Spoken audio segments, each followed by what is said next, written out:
Но тази вечер заставаме пред Тебе в молитва за България. За нас самите. Ти знаеш какво е в нашите сърца. Ти виждаш всичко, Господи. Ти си наречен сърцеведец в Писанията.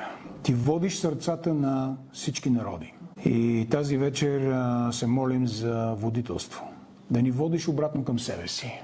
Да ни водиш в покаяние от всичко, което е зло, грешно, неправилно, неетично, неморално.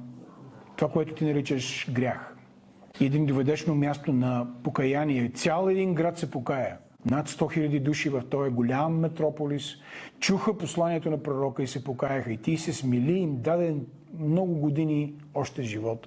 Затова тази вечер се молиме за добрините на България. Молим се за народа ни да се обърне към Тебе, Господи. Не към религия, не към църкви, не към ритуали, а към Тебе, Господи. Съдията на живите и мъртвите.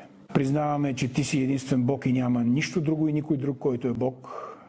Признаваме, че Твоя син и Месия Йешуа дойде и умря за нас на Голгота и приемаме Неговото възкресение днес, Господи.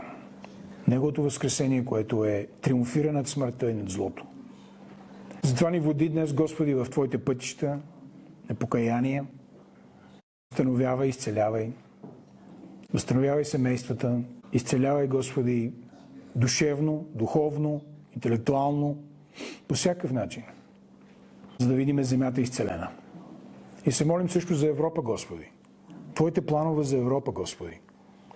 Да издигнеш, Господи, Твоите гласове, Твоите иона пророци в цяла Европа, Господи, за да се чуе Твоето слово на покаяние. Да дойде обращение, както асирийците се обърнаха към Тебе, Господи. И се молим също за Иерусалим и за еврейския народ, за Израел.